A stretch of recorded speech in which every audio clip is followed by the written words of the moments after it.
The music had not even finished when his lips found hers. Evelyn's heart froze for one heartbeat, her champagne glass tilting dangerously in her hand, as a complete stranger kissed her under the golden lights of the royal ballroom.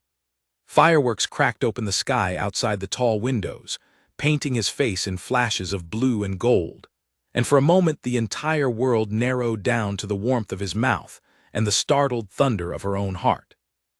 Then reason returned, and she pulled back so fast she nearly dropped the glass. "I am so sorry," the man said immediately, though his voice did not sound sorry at all. It sounded amazed.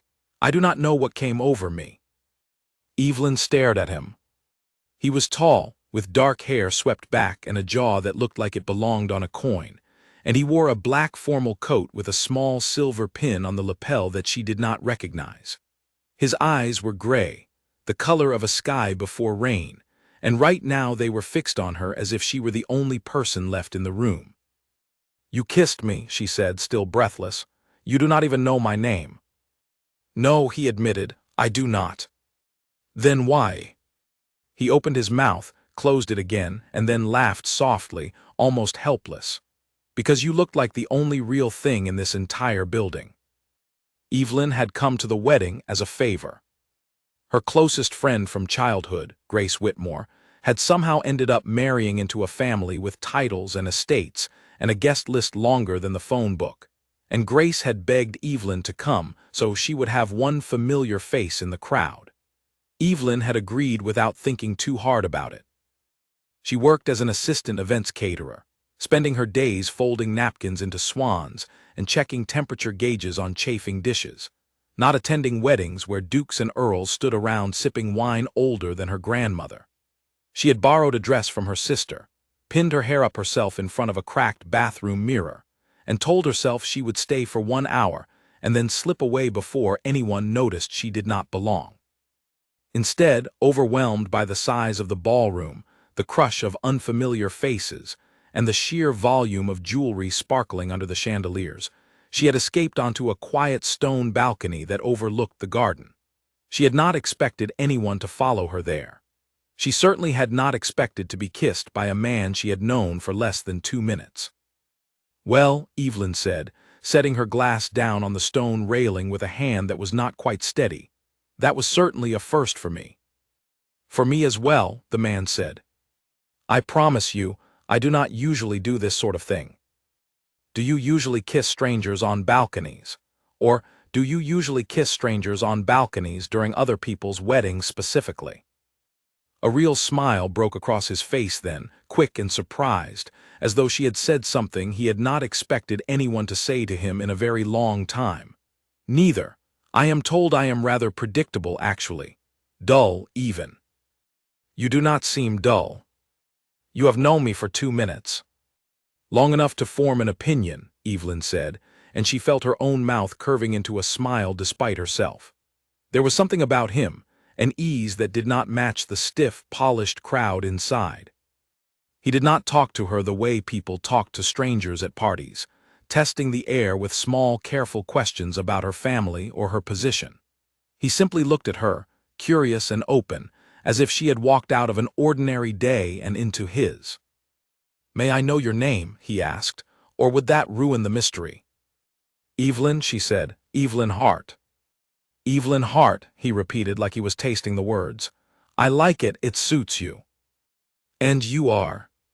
For just a moment, something flickered behind his gray eyes, a hesitation so brief she almost missed it. Then he shook his head slightly, as if deciding something. "Does it matter tonight? Out here, with the fireworks and the garden and nobody watching, can I simply be a man who made a foolish and wonderful mistake?" Evelyn should have pressed him. Later she would wonder why she had not. But something about the way he asked, half joking and half genuinely hopeful, made her let it go. The night felt separate from her real life already, a small pocket of magic tucked between ordinary Tuesday and ordinary Wednesday, and she found she did not want to break the spell by demanding names and titles. "All right," she said, "tonight you can be nobody. And you can be the girl who did not slap me for kissing her without permission. Do not tempt me. It is not too late." He laughed, a real laugh this time, low and warm, and leaned his forearms against the stone railing beside her. Below them the garden stretched out in careful rows of white roses, lit by strings of small lanterns that swayed gently in the night breeze. Somewhere past the hedges, a fountain caught the light and threw it back in soft ripples. "Tell me something true," he said. "Something nobody else at this wedding would guess about you just by looking." Evelyn considered him for a moment, deciding whether to give a polite, forgettable answer or an honest one. She chose honest. "I am not actually a guest. Not really. I work as a caterer. My friend who is getting married tonight, we grew up 2 streets apart, and she asked me to come so she would not feel so alone in a room full of people who have known each other since birth. I borrowed this dress from my sister. I have been terrified all night that someone would ask me a question about polo or vineyards, and I would have absolutely nothing to say." She expected him to look surprised, maybe even a little uncomfortable, the way people sometimes did when the gap between their world and hers became suddenly visible. Instead, his expression softened into something that looked almost like relief. "That," he said, "is the most honest thing anyone has said to me all evening. Do you know how many conversations I have had tonight about the weather in the countryside, and nothing else? That sounds unbearable." "It was until about 3 minutes ago." He turned his head to look at her properly. "Your turn to hear something true from me. I did not come here tonight expecting anything interesting to happen. I have been to more weddings like this than I can count, and they all blur together after a while, the same faces, the same conversations, the same feeling of being watched and measured every second. I stepped out onto this balcony because I could not breathe in there anymore. I was not looking for you. I simply found you, and it was the first time in longer than I would like to admit that I felt like myself instead of a performance." Evelyn's chest tightened at that, an unexpected ache of understanding. There was loneliness in his voice, carefully hidden but not quite disguised, the kind of loneliness that came from being surrounded by people and still feeling unseen. She recognized it because she had felt it too in different rooms for different reasons. "So the kiss," she said softly, "was that a performance or was that you?" "That," he said, "was the most honest thing I have done in years." They talked for a long while after that, though neither of them kept track of the minutes. He asked about her work, and she found herself telling him funny stories about disastrous events: a groom who fainted into the wedding cake, a swan ice sculpture that melted sideways during a heat wave and slid off its table in front of 300 guests. He laughed more than she expected, a real, unguarded laugh that made him look younger, less like a statue carved out of formality and more like an ordinary man enjoying an ordinary evening. In turn, he told her small pieces of his life without ever naming names or places, careful edges around a picture she could only partly see. He mentioned a father who had died recently, spoken with a heaviness that told her the wound was still fresh. He mentioned a house that felt more like a museum than a home, full of portraits of people who had never once smiled at him. He mentioned an inheritance that felt more like a cage than a gift. "You make it sound very sad," Evelyn said gently. "All that, and yet everyone in there would probably trade places with you in a heartbeat." "They would trade for the title," he said, "not for the life underneath it. Nobody ever wants the life underneath it." Inside the ballroom, the band shifted into a slower song, and the sound of it drifted out to them, soft and distant. Evelyn glanced toward the doors, aware that she should probably return before Grace came looking for her, aware that this strange, glowing bubble of a conversation could not last forever. "I should go back in," she said, though she did not move. "You should," he agreed, though he did not move either. For a moment they simply looked at each other, and Evelyn felt something settle in her chest, quiet and certain, the sense that she had stumbled into something rare without meaning to. She did not know his name. She did not know his family, his title, his address, or even the color of his front door. And yet she felt, standing there in the cool night air with fireworks fading into smoke above them, that she understood something essential about him that most people who had known him for years probably did not. "Will I see you again?" she asked, and hated herself a little for how hopeful it sounded. He hesitated, and in that hesitation she read an answer she did not want. "I do not know," he admitted. "My life is complicated in ways I cannot explain tonight, but I am glad this happened. Whatever else comes after, I will be glad I met you." It was not the answer she wanted, but it was an honest one, and somehow that honesty ached more than a lie would have. "Then let this be enough," Evelyn said, straightening her shoulders, gathering the pieces of herself back into the version of the evening she could carry home. "One kiss, one conversation, one nameless man on a balcony. It will make a very good story someday." "It already is one," he said quietly.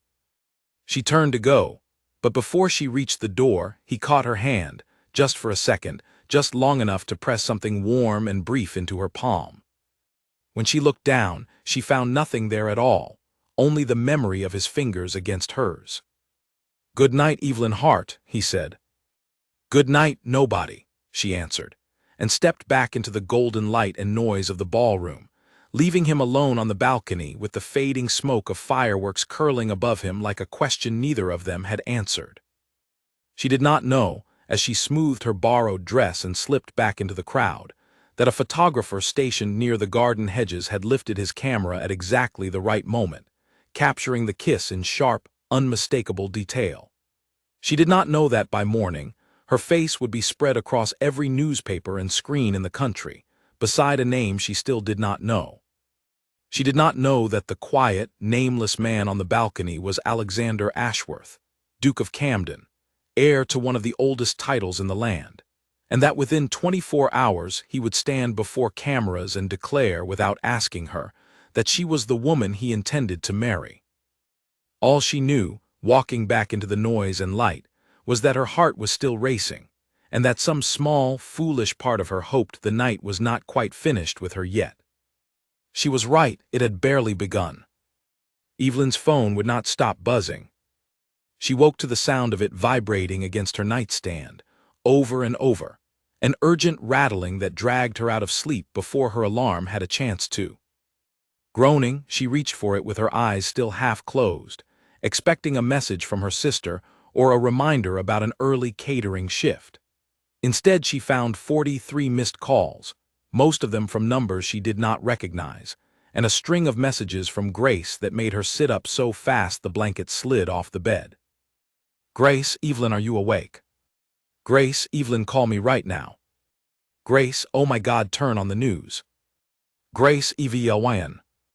Heart pounding, Evelyn fumbled for the remote and switched on the small television balanced on top of her dresser. It took a moment for the screen to load, and when it did, she felt the floor tilt beneath her. There she was, her own face, tilted up toward a man she now recognized with a jolt of horror, caught mid-kiss under a shower of golden fireworks. The photograph filled the entire screen, sharp and clear and undeniable, her borrowed dress catching the light, her hand still holding the champagne glass she had nearly dropped. Beneath the image, bold letters spelled out a headline that made her stomach drop straight through the floor. "Duke of Camden kisses mystery woman at royal wedding. Who is SHE?" Evelyn stared at the screen, her mind refusing to catch up with what her eyes were telling her. Duke of Camden, the stranger from the balcony, the man who had asked her to let him be nobody for one night, was not nobody at all. He was one of the most photographed, most talked about men in the entire country, heir to a dukedom so old it appeared in history textbooks, and she had spent an hour with him thinking he was simply a tired guest hiding from small talk. Her phone buzzed again. This time it was Grace, calling for the 4th time in a row, and Evelyn answered with shaking hands. "Evelyn," Grace said before she could even speak, "please tell me you know who that man is." "I did not know last night," Evelyn said, her voice coming out thin and strange. "Grace, I swear I had no idea. He never told me his name. He asked me not to ask." "He is a duke, Evelyn, the Duke of Camden. His family owns half the county where my husband's cousins live. He is on magazine covers. People write articles ranking his suits." "I know that now," Evelyn said, pressing a hand to her forehead. "I did not know it at midnight." There was a pause on the line, and when Grace spoke again her voice had softened, worry replacing shock. "Are you all right? This is everywhere, I mean everywhere.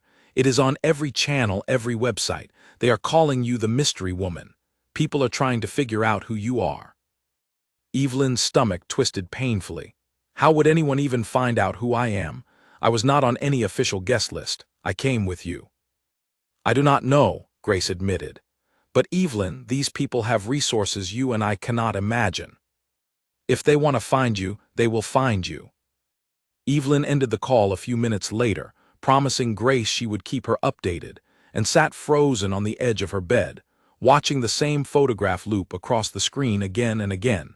Analysts and commentators dissecting the angle of his hand, the tilt of her head, the exact second the fireworks had gone off. She felt sick. She felt like she was watching someone else's life play out on television, except the woman in the photograph wore her dress and had her face and was, undeniably, her. By mid-morning, the story had grown claws. New headlines appeared every hour, each more dramatic than the last. Reporters speculated wildly about her identity, suggesting she was a foreign princess in disguise, an actress hired for publicity, a secret fiancé the palace had been hiding for months.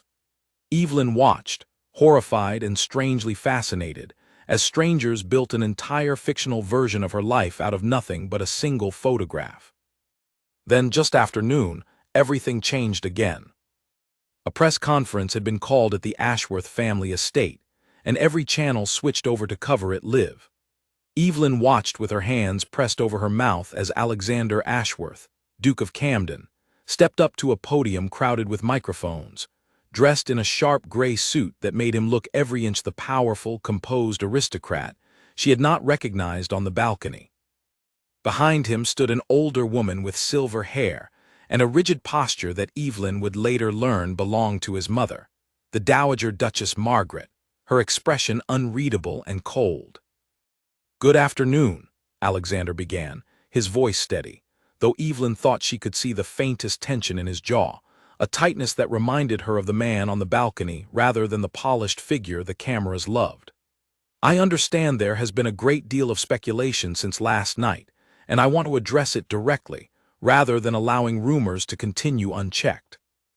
The room fell silent, except for the click and whir of camera shutters.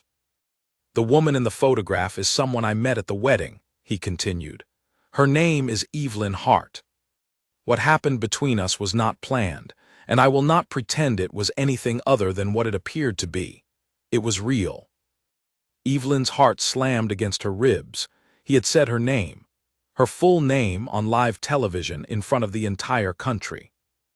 "I know this is unconventional," Alexander went on, and something in his tone shifted, grew firmer, as though he were bracing himself against an invisible wind. "I know it does not follow the path that is typically expected of someone in my position, but I have spent my entire life doing what is expected, and I find that this once, I am not interested in doing that. Evelyn Hart is someone I intend to know better, and I am telling you now, before rumors twist this into something ugly, that I see a future for us. I am prepared to introduce her formally as the future Duchess of Camden." The room erupted. Questions flew from every direction, reporters shouting over one another, demanding details, dates, confirmation, denial, anything. Alexander held up a hand, silencing them with the practiced calm of someone who had spent his whole life managing rooms like this one. "I will not be taking questions today," he said. "I only wanted to make sure the truth was said clearly in my own words before it was said badly by someone else. Thank you." He stepped back from the podium, and the broadcast cut to a stunned anchor trying to fill the silence with speculation, but Evelyn was no longer listening. She sat on the edge of her bed, television glowing in front of her, feeling as though the ground beneath her entire life had just been quietly and permanently rearranged without her consent. He had declared her his future Duchess, on national television, without asking her, without warning her, without even a single phone call to explain what he intended to do before he did it. Her phone buzzed again, and again, and again, an unrelenting storm of notifications that she could no longer bring herself to look at. She sat very still in the center of it, staring at the muted television, at the frozen image of Alexander's face mid-sentence, and felt something complicated twist inside her chest, not quite anger and not quite anything she had words for yet. She thought of him on the balcony, laughing at her stories about melted ice swans, telling her she was the only real thing in the entire building. She thought of the warmth in his voice when he told her his life felt like a museum, a cage, a performance he was tired of giving. None of that had felt like a lie. And yet here he was, less than a day later, using her name and her face to solve a problem she had not even known existed, turning a private, fragile, honest moment into a public declaration she had never agreed to. Was any of it real, she wondered, or had she simply been convenient, a stranger with no connections and no way to push back, easy to use because nobody would think to protect her? She did not have long to sit with the question. Within the hour, a black car with tinted windows pulled up outside her small apartment building, and a man in a dark suit knocked politely but firmly on her door, introducing himself as a representative of the Ashworth estate. He explained, with careful diplomacy, that His Grace would very much like to speak with her, at her earliest convenience, regarding recent developments. Evelyn stood in her doorway in yesterday's clothes, her hair still messy from sleep, and felt the strange, dizzying sensation of watching her ordinary life end and something entirely new begin, whether she was ready for it or not. "Tell him," she said slowly, choosing her words with care, "that I will come, but not because he asked. Because I have questions, and I intend to have them answered." The man in the suit inclined his head respectfully and gestured toward the waiting car. Evelyn glanced back once at her small apartment, at the quiet, familiar life she had built for herself out of long shifts and borrowed dresses and modest dreams, and understood, with a clarity that made her chest ache, that whatever waited for her at the end of that car ride, nothing was going to be simple ever again. She squared her shoulders, stepped outside, and closed the door behind her.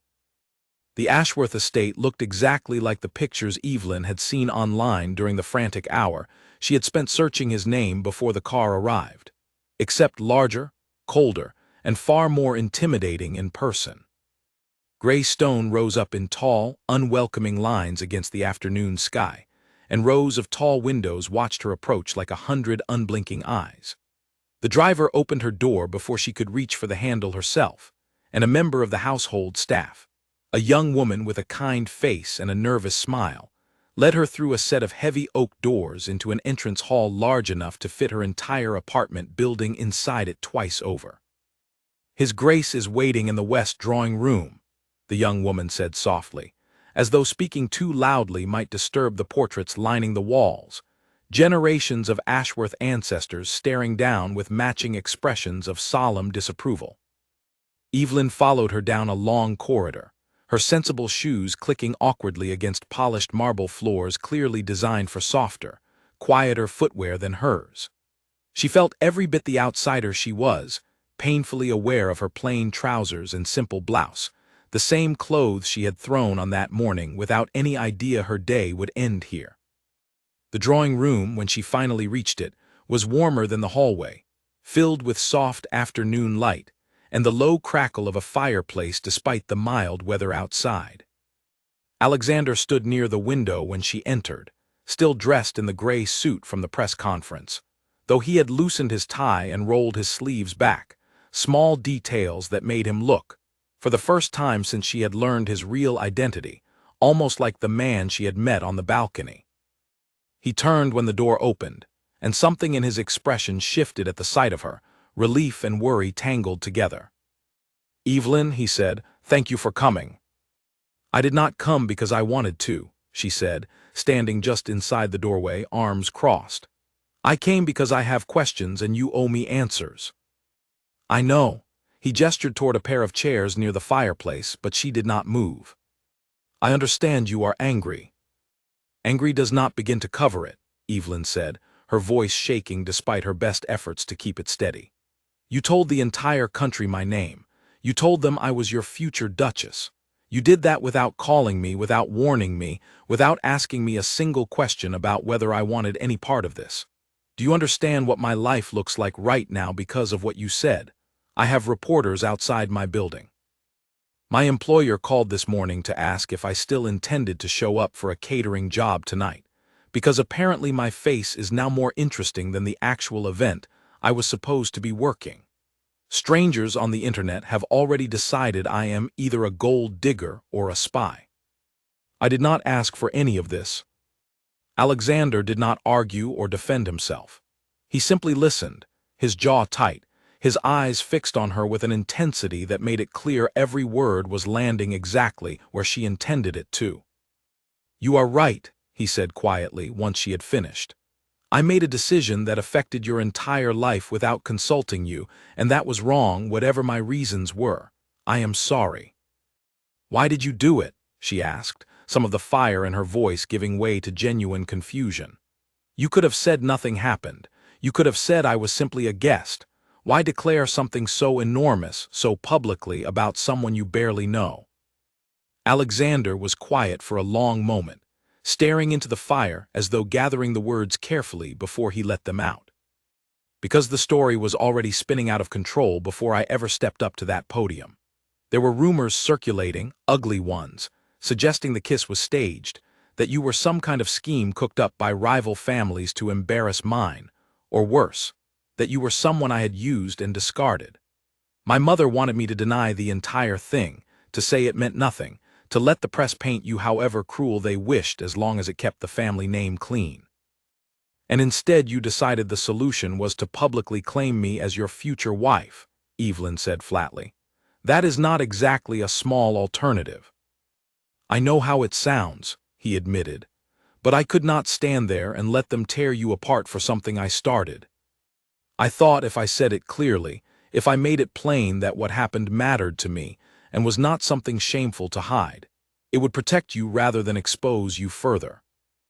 "It did not feel like protection," Evelyn said. "It felt like being used." The words landed hard, and Alexander flinched slightly, as though she had struck something sensitive. "That was never my intention." "Intentions do not change consequences," she said. "I have spent this entire day watching the world decide who I am without ever once asking me. Do you understand how that feels?" "I am beginning to," he said quietly. "And I am sorry for my part in it." Evelyn finally moved further into the room, though she still did not sit, choosing instead to stand near the fireplace, arms wrapped around herself as though holding something fragile together. "So what happens now? You cannot simply take back what you said. It is already everywhere." Alexander rubbed a hand over his face, and for a moment the weight of exhaustion showed clearly beneath his composed exterior. "No, I cannot take it back without making things significantly worse for both of us. If I stand up now and say it was a mistake, the press will tear you apart even more viciously than before, painting you as a woman who was rejected, humiliated, discarded. I do not want that for you. So what are you suggesting?" "An arrangement," he said carefully. "Temporary. We allow the public to believe what I have already said is being explored honestly, that we are getting to know one another, that there is a real possibility here. It gives the story somewhere reasonable to go, rather than spinning into scandal. After some months, if things do not develop the way the papers hope, we can simply say it did not work out. People lose interest in stories like that quickly enough. Nobody remembers a quiet ending." Evelyn stared at him, searching his face for any sign that this was some kind of manipulation, a trick to keep her compliant and useful. But what she found instead was uncertainty, an anxious hope that seemed almost boyish beneath the polished surface, entirely at odds with the confident man who had commanded a room full of reporters that afternoon. "You are asking me to pretend," she said slowly. "I am asking you to give this a real chance to become something honest," Alexander corrected gently, wrapped, for now, in the appearance of an arrangement simply because the alternative is chaos for us both. "What happened on that balcony was not staged, Evelyn. I do not know what it means yet, whether it can grow into something lasting or whether it was simply one perfect, strange night. But I would like the chance to find out, without either of us being destroyed by strangers deciding the answer for us first." Evelyn thought of her small apartment, the reporters likely still camped outside, the job she might already have lost, the family and friends who would spend the next months fielding questions about a life she had never asked to live. She thought of the balcony, the fireworks, the warmth of his laugh when she told him about the melting ice swan, the honesty in his voice when he spoke about his father, about the museum his home had become. None of that had felt false. She did not think it had been false. "If I agree to this," she said slowly, "I want conditions. I am not a prop for your family's reputation. I am not going to smile silently while your mother looks at me like something dragged in off the street. If this arrangement happens, it happens on terms we agree together, not terms handed to me because you have already decided what is best for both of us." "Agreed," Alexander said immediately, something like relief flooding his expression. "Whatever conditions you need. I promise you, Evelyn, I did not ask for any of this either, not really. I made an impulsive choice on a balcony and then a desperate one at a podium, and I am trying, imperfectly, to make it right rather than let it destroy the one part of the last 2 days that actually felt honest."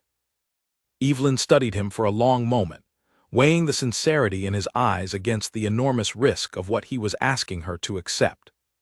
Finally she nodded once, slow and deliberate. "All right, I will try this. But if I decide at any point that this is hurting me more than helping, I walk away, and you do not try to stop me." "You have my word," Alexander said quietly. Outside the tall windows, the afternoon light had begun to soften into evening, gilding the edges of the drawing room in warm gold. And somewhere deep in the great house, a clock began to chime the hour. Evelyn Hart, caterer's assistant, borrowed dress, ordinary life dismantled in less than a day, looked at the Duke of Camden and understood that whatever came next, there was no version of her old life waiting for her to return to. She had stepped into something enormous, and there was no going back now. Only forward, into whatever this strange, uncertain, dangerous arrangement would become. The first public appearance came only 4 days later, and Evelyn spent most of the morning beforehand feeling as though she might be sick. A charity gala had been planned for months, hosted by the Ashworth family in support of a children's hospital, and Alexander's advisors insisted it was the perfect setting for Evelyn's formal introduction to society. She stood in a guest room at the estate, dressed in a gown that had been tailored specifically for her over the past 3 days by a quiet, efficient woman named Charlotte who pinned and measured without ever asking a single personal question, and stared at her reflection in the mirror, barely recognizing herself. "You look wonderful," said Lucy, the young staff member who had greeted her on that first terrifying visit and had somehow in the days since become the closest thing Evelyn had to a friend inside these unfamiliar walls. "Truly, nobody would guess you have only been part of this world for a week." "I do not feel like part of this world," Evelyn admitted, smoothing the fabric of her skirt with nervous hands. "I feel like an actress who forgot to read the script." "Then pretend you wrote it," Lucy said with a small smile. "His Grace is downstairs already. He seems just as nervous as you, if that helps at all." It did help a little. Evelyn made her way down the grand staircase a short while later, her heart hammering with every step, and found Alexander waiting at the bottom, dressed in a black formal coat, his hands clasped behind his back in a posture that looked deliberately calm but did not quite hide the tension in his shoulders. When he saw her, something in his expression softened, genuine and unguarded, the same look he had worn on the balcony before either of them knew who the other was. "You look remarkable," he said quietly, offering his arm as she reached the final step. "I feel like I am about to walk into battle," Evelyn admitted, slipping her hand through his arm despite the nerves twisting in her stomach. "In a way you are," he said, "but I will be beside you the entire time. You will not face any of it alone." The gala itself was overwhelming in ways Evelyn had not fully prepared for. Cameras flashed the moment their car pulled up outside the grand hall, reporters shouting questions over one another. And inside, the room buzzed with quiet, curious stares from guests who clearly recognized her face from the headlines but had never actually met her before. Evelyn kept her chin high and her smile steady, exactly as Alexander had coached her over a hurried lunch that afternoon, though her hand trembled slightly against his arm as they moved through the crowd. It was Alexander's mother, who proved the most difficult obstacle of the evening. Dowager Duchess Margaret approached them near the dessert table with the deliberate, unhurried pace of someone who had never once in her life felt the need to rush. Her silver hair swept into an elegant knot, her expression composed into perfect, unreadable neutrality. "Miss Hart," she said, extending a hand that Evelyn shook carefully. "How interesting to finally meet the woman my son has decided to introduce to the entire country before introducing her to his own mother." "It is very nice to meet you as well, Your Grace," Evelyn said, keeping her voice as steady as she could manage. "I am sure it is." The Duchess's gaze swept over Evelyn's gown, her posture, her carefully arranged hair, with the practiced efficiency of someone conducting a thorough inspection. "You are not what I expected." "I am not certain what you expected," Evelyn said carefully. "Neither am I, truthfully," the Duchess admitted, a flicker of something almost like curiosity crossing her expression before it smoothed away again. "That is precisely the trouble, is it not? My son has upended generations of careful planning over a single evening's impulse, and none of us know quite what to expect from any of this." "Mother," Alexander said, a warning edge creeping into his voice. "I am simply being honest, Alexander, something you seem quite fond of lately." The Duchess turned back to Evelyn, her expression unreadable once more. "I hope, Miss Hart, that whatever this becomes, you understand the weight of what you have stepped into. This family has survived for centuries by being careful. Careless choices have consequences that outlast any single evening's fireworks." She moved away without waiting for a response, leaving Evelyn standing there with her pulse racing, and her cheeks warm with a mixture of embarrassment and stubborn resolve. "I am sorry about that," Alexander murmured, leaning close enough that only she could hear. "My mother has never quite mastered the art of subtlety." "She is not wrong to be cautious," Evelyn said quietly. "I would be too in her position." "Perhaps," Alexander said, "but you did not choose any of this either, and she should remember that before she treats you like a threat rather than a person." As the evening wore on, something unexpected began to happen. The stiff, careful performance Evelyn had braced herself to give slowly began to soften into something more genuine. Alexander introduced her to old friends with obvious pride rather than obligation, correcting a reporter's clumsy question with quiet firmness when it edged too close to cruelty. And more than once Evelyn caught him watching her from across a conversation with an expression that looked less like calculation and more like quiet wonder. Near the end of the night, they found themselves alone for a few stolen minutes on a small terrace overlooking the hospital's newly funded garden, the noise of the gala fading into a distant hum behind them. "You survived," Alexander said, a small, tired smile tugging at his mouth. "Barely," Evelyn admitted, leaning against the stone railing. "Your mother terrifies me." "She terrifies most people," Alexander said. "It took me 28 years to stop flinching every time she walked into a room." Evelyn laughed softly, surprised by how easily it came, how quickly the tension of the evening eased simply from standing beside him in the cool night air. "Can I ask you something honestly?" "Always." "Do you actually want this to become real? Or is this still simply damage control, dressed up nicely for the cameras?" Alexander was quiet for a long moment, staring out over the moonlit garden before he finally answered. "When I stood at that podium 4 days ago, it started as damage control. I will not pretend otherwise. But tonight, watching you handle everything this evening threw at you with more grace than half the people in that room have managed in their entire lives, I found myself hoping it becomes real. I do not know exactly when that shift happened. Perhaps it happened on the balcony, and I simply did not have the courage to admit it until now." Evelyn's chest tightened, warmth spreading through her despite every instinct telling her to remain cautious. "That is a dangerous thing to say to someone you barely know." "Perhaps," Alexander said, turning to face her fully, "but it is honest.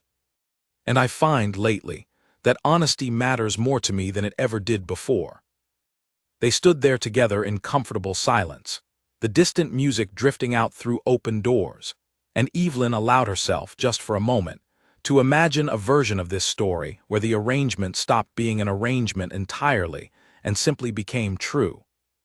She was not yet certain she trusted the feeling, but she no longer wanted to run from it either.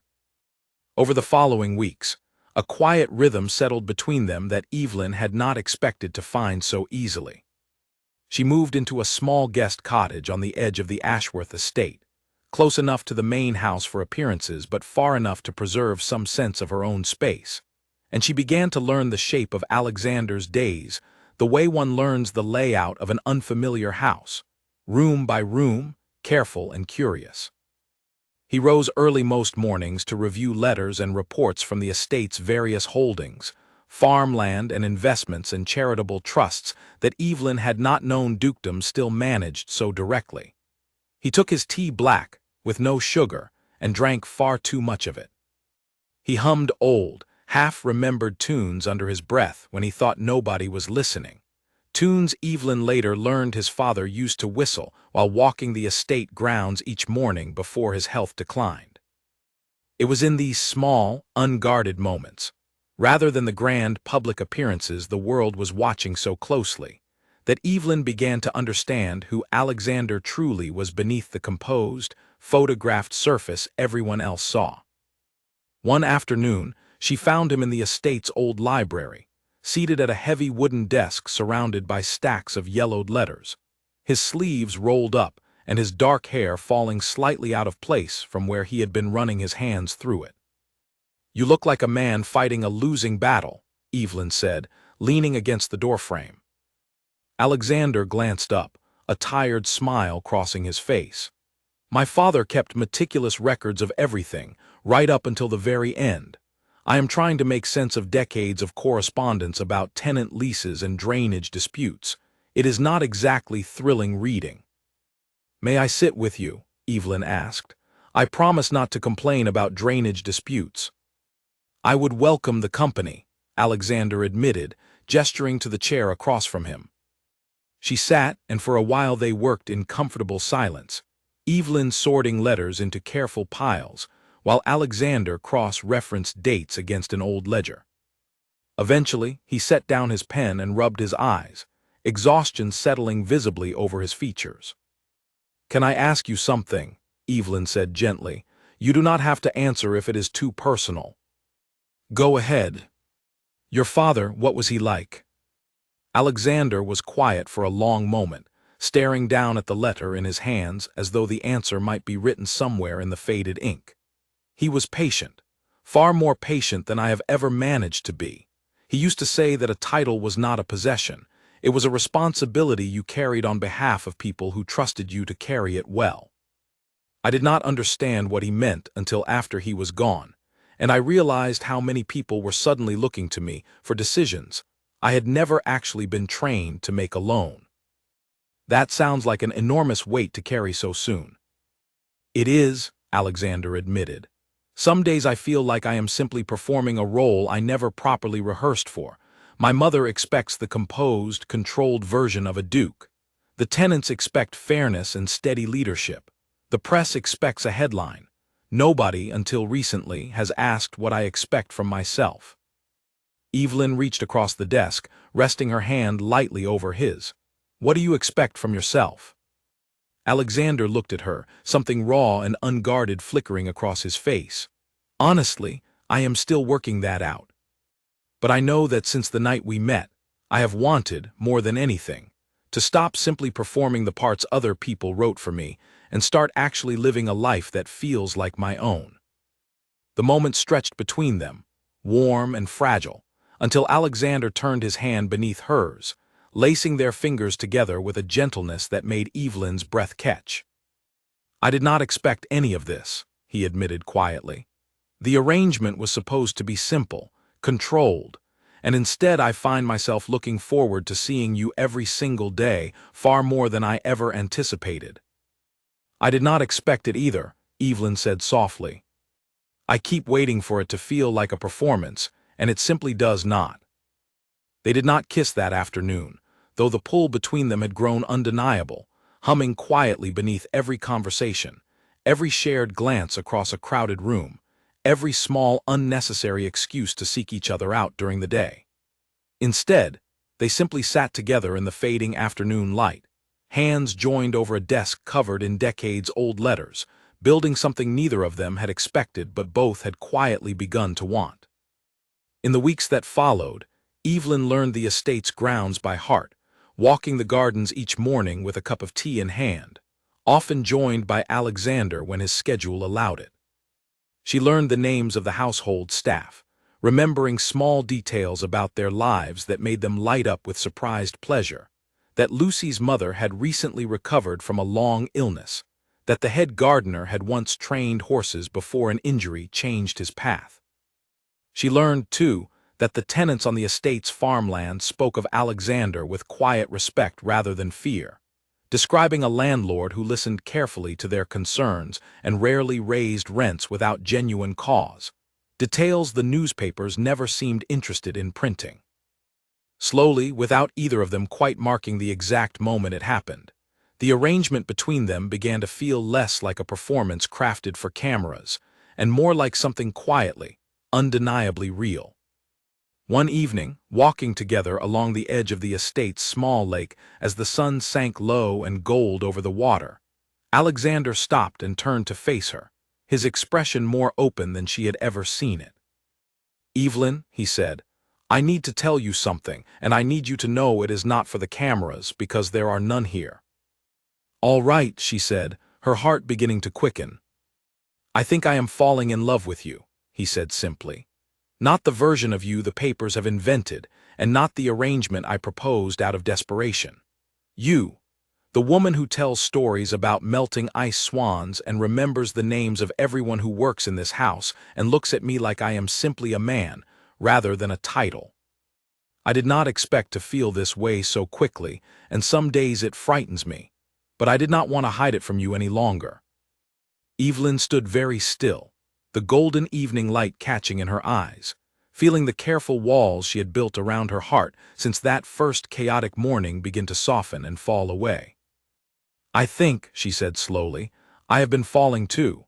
I have simply been too afraid to say it first, in case it turned out I was the only one." Alexander closed the distance between them slowly, giving her every chance to step back if she wished. She did not. When he kissed her this time, there were no fireworks exploding above them, no crowded ballroom, no strangers watching. There was only the quiet lake, the fading light, and the honest, undeniable truth of two people who had begun as strangers, and were slowly, carefully, becoming something far more real than either of them had planned. The peace did not last. It began with a formal dinner Duchess Margaret insisted upon hosting, an event she described as a small, private gathering of old family friends, though Evelyn sensed from the moment the invitation arrived that nothing about the evening would be small or simple. She was not wrong.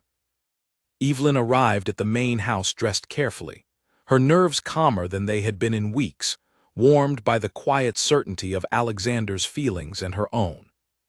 That calm shattered the moment she stepped into the formal dining room and found a beautiful young woman already seated near the head of the table, laughing softly at something Duchess Margaret had said, entirely at ease in a way that suggested long familiarity rather than a first meeting.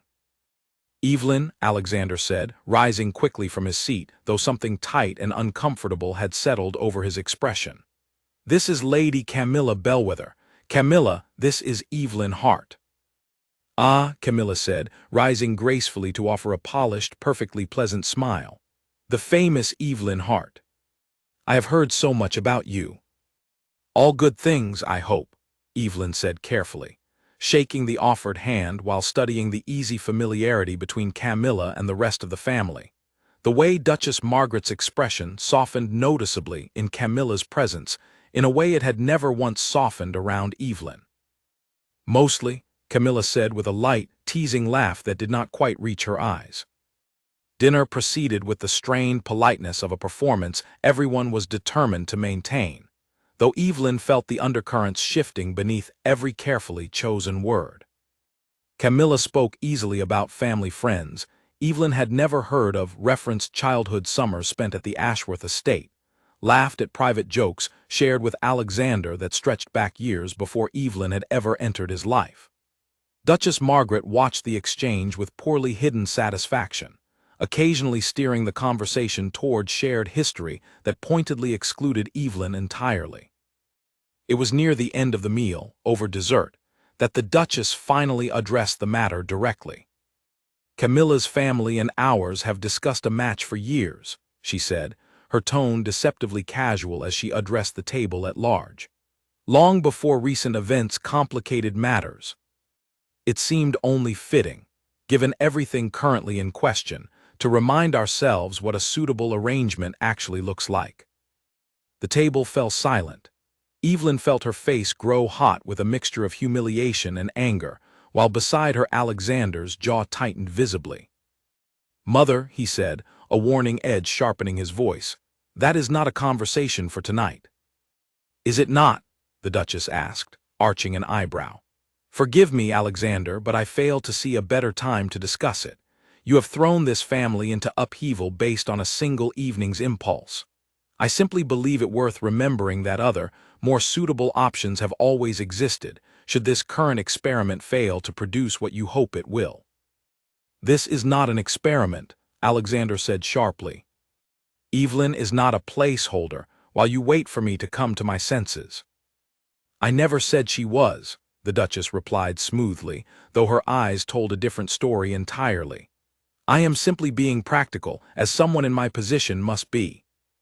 Evelyn sat rigid throughout the exchange, humiliation curdling into something colder and more painful, an old familiar ache that whispered she had never truly belonged here, that she was, and always would be, a temporary disruption in a life built for someone else entirely. She excused herself shortly after, claiming a headache, and retreated to the quiet of the garden rather than face the rest of the evening. Alexander found her there a short while later, standing near the same fountain she had noticed weeks ago on her very first visit, moonlight rippling silver across the water. "Evelyn," he said softly, approaching carefully as though she might bolt, "I am sorry about tonight. My mother had no right to ambush you like that." "Is it true?" Evelyn asked, not turning around. "The arrangement with Lady Camilla, was there truly an understanding between your families?" Alexander hesitated, and that hesitation told her everything before he even spoke. "There were discussions years ago before my father died. Nothing formal was ever agreed. It was simply an expectation, one among many I never particularly wanted." "But it existed," Evelyn pressed. "A suitable match, waiting quietly in the background, while you and I built whatever this is out of a chance encounter on a balcony." "It does not change anything between us," Alexander said, moving closer. "I do not want Camilla. I never truly did, even before I met you." "Perhaps not," Evelyn said, finally turning to face him, her eyes bright with unshed tears she refused to let fall. "But your mother clearly does. And I cannot help wondering, Alexander, whether some part of you still feels the pull of what is expected, what is suitable, what would make this entire complicated situation simpler for everyone involved." "That is not fair," Alexander said, hurt flashing across his face. "Maybe not," Evelyn admitted, "but it is honest. I have spent weeks trying to convince myself I belong here, in this house, in this family, in this life. Tonight reminded me, very clearly, that not everyone agrees." "My mother's opinion does not decide what I want," Alexander said firmly. "Does it not?" Evelyn asked quietly. "Because from where I am standing, it certainly seemed to matter enough to bring Camilla to dinner in the first place." Alexander opened his mouth to respond, but no easy answer came, and the silence between them stretched painfully long, filled only with the soft trickle of the fountain and the distant sound of laughter drifting from the dining room they had both abandoned. "I need time," Evelyn said finally, wrapping her arms around herself against a chill that had nothing to do with the night air. "I need to think about whether I can truly build a life inside a family that still measures me against someone deemed more suitable." "Evelyn, please," Alexander said, reaching for her hand. She stepped back gently but firmly. "Not tonight, Alexander. I cannot have this conversation tonight." She turned and walked back toward her cottage alone, leaving Alexander standing beside the moonlit fountain, watching her go with an expression of dawning fear that he might, through his own hesitation, be about to lose the one honest thing his carefully managed life had ever produced. 3 days passed without a single word between them. Evelyn kept to the small guest cottage, turning down invitations to dinner, spending her hours walking alone along the far edges of the estate where she was unlikely to encounter anyone from the main house. She told herself she needed the space to think clearly, away from the pull of Alexander's presence, away from the constant hum of expectation that seemed to follow her through every hallway of that enormous, ancient house. But the truth, quieter and harder to admit, was that she was afraid. Afraid that if she returned too quickly, she would simply talk herself back into ignoring every warning sign flashing in front of her, the way she had already ignored so many since that first impulsive kiss on the balcony. On the fourth morning, Lucy appeared at her cottage door, her expression unusually serious. "He has not left his study in 2 days," Lucy said without preamble. "He is not eating properly. Mrs. Fenwick in the kitchen says he sent back his dinner untouched last night for the first time since his father passed." "That is not my responsibility," Evelyn said, though the words felt hollow even as she spoke them. "Perhaps not," Lucy said gently. "But I have worked in this house a long time, Evelyn, and I have never seen him like this. Whatever happened between you two, I think it frightened him badly." Evelyn closed her eyes, torn between the ache in her chest and the stubborn hurt still lingering from that painful dinner. "His mother arranged that entire evening to remind me I am replaceable, Lucy. I do not know how to simply move past that." "I do not think you should move past it without an honest conversation," Lucy said. "But I do not think avoiding him entirely is giving either of you a fair chance to have one." Evelyn considered her words long after Lucy had gone, staring out the small cottage window toward the distant silhouette of the main house. Finally, as the afternoon light began to soften toward evening, she made her way across the grounds, her heart pounding with every step, until she reached the heavy door of Alexander's study. She found him exactly as Lucy described, seated behind his desk with dark circles beneath his eyes, papers scattered untidily across the surface in a way that spoke of distraction rather than genuine work. He looked up when she entered, and something in his expression cracked open at the sight of her, relief and fear warring plainly across his features. "Evelyn," he said, rising so quickly he nearly knocked over his chair, "I did not think you would come." "I almost did not," she admitted, standing just inside the doorway. "I have thought of nothing but that night," Alexander said, his voice rough with exhaustion. "I have gone over every word my mother said, every word I failed to say quickly enough in response, and I understand now why it hurt you so deeply. I should have shut that conversation down the moment she began it, rather than allowing it to continue until real damage was done." "Why did you not?" Evelyn asked quietly. Alexander ran a hand through his already disheveled hair, guilt-heavy in his expression. "Because some old, foolish part of me still fears disappointing her, even after everything. I spent my whole life being told what was expected of me, and even now I sometimes freeze instead of standing firm the way I should. That is not an excuse. It is simply the truth, and I am ashamed of it." Evelyn stepped further into the room, some of the careful distance she had built over the past 3 days beginning to soften. "I need to know something, Alexander, and I need you to answer honestly, not carefully. Ask me anything. If your mother continues pushing for Camilla, if she never fully accepts me, could you truly choose me anyway? Not quietly, not privately, but completely in front of your entire family, your entire world." Alexander crossed the room until he stood directly in front of her, taking her hands gently in his own. "Evelyn, I have spent my whole life trying to be the Duke everyone expected, the son who never disappointed, the heir who honored every old family expectation without question. Meeting you was the first time I ever wanted something entirely for myself, something nobody assigned to me or arranged on my behalf. I am not choosing you because it is convenient or because a scandal forced my hand. I am choosing you because these past weeks with you have felt more honest and more like my own life than the previous 28 years combined. That is a beautiful answer, Evelyn said softly, but it is still just words. Then let me show you, Alexander said, determination hardening his exhausted features. There is a family gathering this weekend, a formal event my mother has been planning for months, meant to formally introduce potential matches to extended family, Camilla included. I intend to stand in that room, in front of everyone who matters to this family's future, and make it unmistakably clear that there is no arrangement, no suitable alternative, no version of my future that does not include you. Not as a temporary solution to a scandal, as the woman I love. Evelyn searched his face for any trace of hesitation and found none, only steady, unwavering resolve. You would do that, in front of your mother, in front of everyone. I already regret not doing it sooner, Alexander said. I let fear of disappointing my family keep me quiet for far too long, and it nearly cost me the one thing in my life that actually matters. I will not make that mistake again.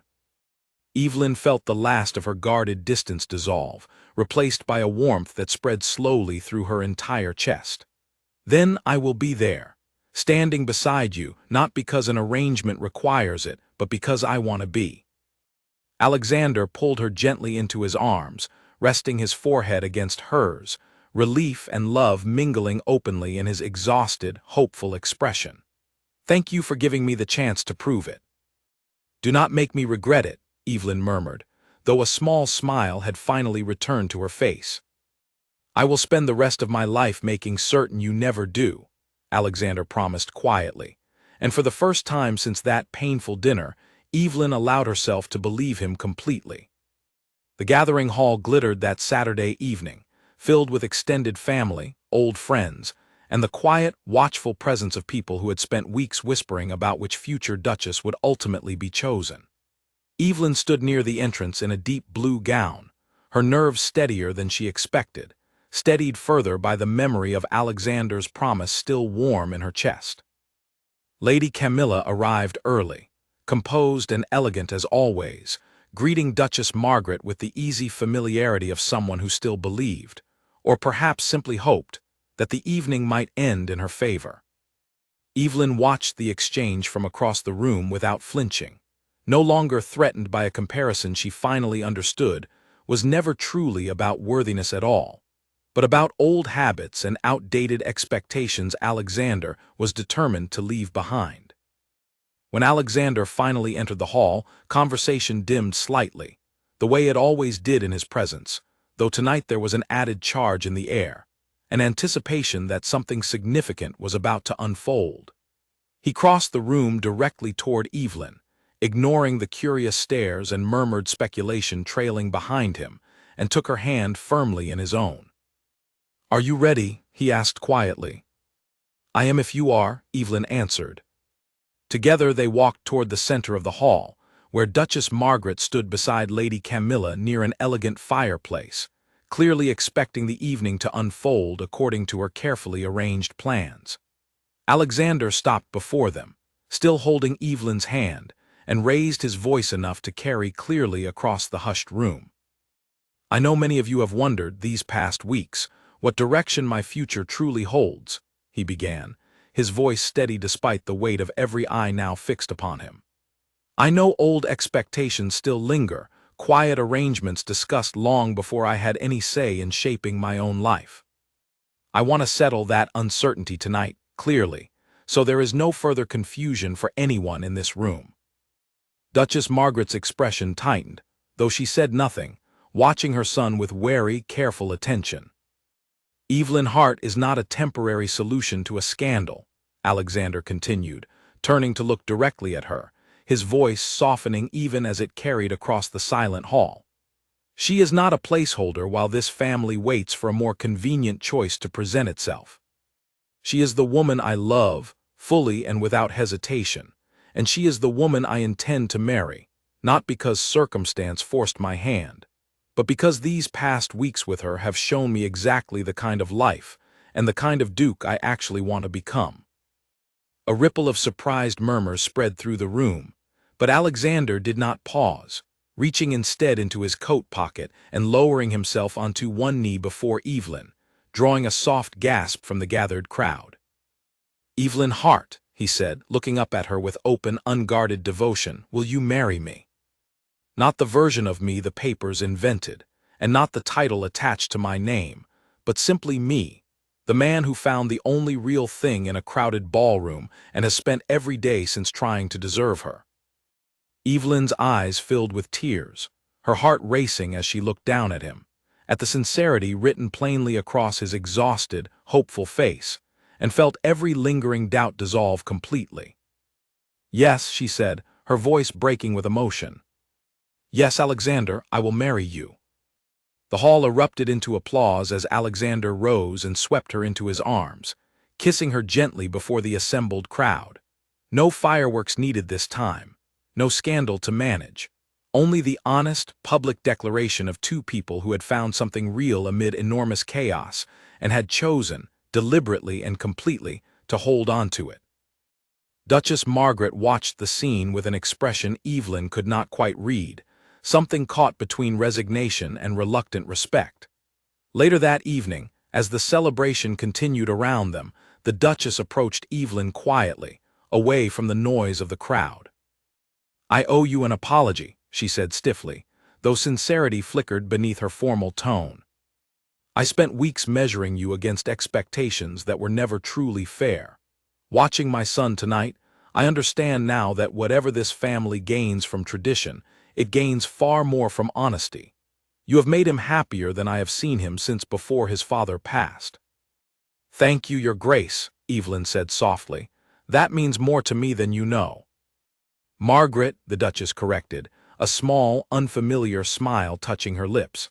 "I believe, given the circumstances, we shall be family soon enough." Months later, the true wedding took place, far smaller and far more personal than the grand royal celebration where their story had first begun. Evelyn walked down a simple garden aisle at the Ashworth estate, surrounded by close friends and family rather than crowds of curious strangers, wearing a gown she had chosen entirely for herself rather than for headlines. Grace stood proudly among the small gathering, tears streaming freely, while Lucy and the rest of the household staff, now dear friends rather than mere employees, watched with quiet joy from the front rows.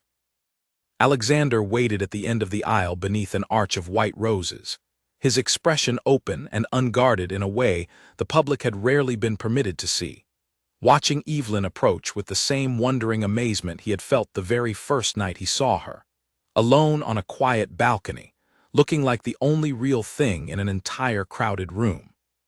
When they exchanged their vows, Alexander spoke of a chance encounter that had upended his carefully controlled life, and given him, instead, a version of happiness he had never known he was missing. Evelyn spoke of an ordinary caterer's assistant who had stumbled into an extraordinary love story and learned, through every difficult, uncertain step, that real love required honesty far more than perfection. As the ceremony ended and the small gathered crowd rose in celebration, Alexander leaned close to whisper against her ear, echoing words spoken months earlier under an entirely different sky. "Good night, Evelyn Hart," he murmured, smiling against her cheek. "Good night, nobody," she whispered back, laughing through happy tears, and kissed her husband beneath a sky finally, peacefully, free of scandal, watched only by the people who loved them most. 2 years passed, and the Ashworth estate that had once felt to Evelyn like a cold, unwelcoming museum had slowly transformed into something entirely different. A home filled with laughter, warm conversation, and the comfortable, unhurried rhythm of a life fully lived rather than merely performed. Evelyn had not abandoned her old world entirely, despite the enormous changes surrounding her. She had used her new position, and the resources that came with it, to open a small culinary training program on the edge of the estate grounds, offering paid apprenticeships to young people from ordinary backgrounds much like her own, teenagers and young adults who might never otherwise have access to proper training in the hospitality trade she once quietly loved. Alexander supported the project fully, often visiting the training kitchens himself, rolling up his sleeves without complaint to help move heavy equipment or taste test new recipes, much to the delighted astonishment of the young apprentices who still occasionally forgot they were speaking to an actual duke. Duchess Margaret, once so guarded and skeptical, had grown into an unexpected ally over the following months, her sharp intelligence and decades of experience proving invaluable as Evelyn learned to navigate the complicated responsibilities that came with her new position. The two women who had once faced each other with wary suspicion across a formal dinner table now spent quiet mornings together reviewing estate correspondence, an easy companionship having replaced the old tension entirely. Lady Camilla, for her part, had eventually found genuine happiness elsewhere, marrying a kind and steady gentleman from a neighboring estate the following spring, and she and Evelyn had settled into a polite, distant friendship built on mutual respect rather than lingering rivalry. Whatever awkwardness had once existed between them dissolved naturally once the pressure of forced comparison disappeared. The photograph that had started it all, the impulsive kiss beneath fireworks that had once dominated headlines across the entire country, now hung framed in a quiet corner of Alexander's study, no longer a symbol of scandal, but a treasured reminder of the night everything honest in his life had truly begun. Reporters occasionally still referenced the story, particularly around their wedding anniversary, though the tone had shifted entirely over time, transforming from breathless scandal into a genuinely beloved tale of unexpected love, often cited as one of the rare royal romances the public had grown to adore rather than merely consume. One quiet evening, nearly 3 years after that fateful wedding where it had all begun, Evelyn stood once again on the very same balcony where a stranger had first kissed her beneath a sky full of fireworks. Alexander found her there, exactly as he had that first night, though this time he knew precisely who she was, every detail of her history, her laughter, her quiet strength, memorized and treasured over years of genuine partnership. "You are thinking about that night again," he said softly, coming to stand beside her at the familiar stone railing.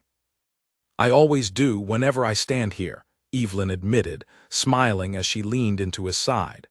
"I still cannot quite believe how it all began. A borrowed dress, a nervous escape onto an empty balcony, and suddenly my entire life changed direction in the space of a single kiss." "I am endlessly grateful it did," Alexander said, wrapping an arm around her shoulders.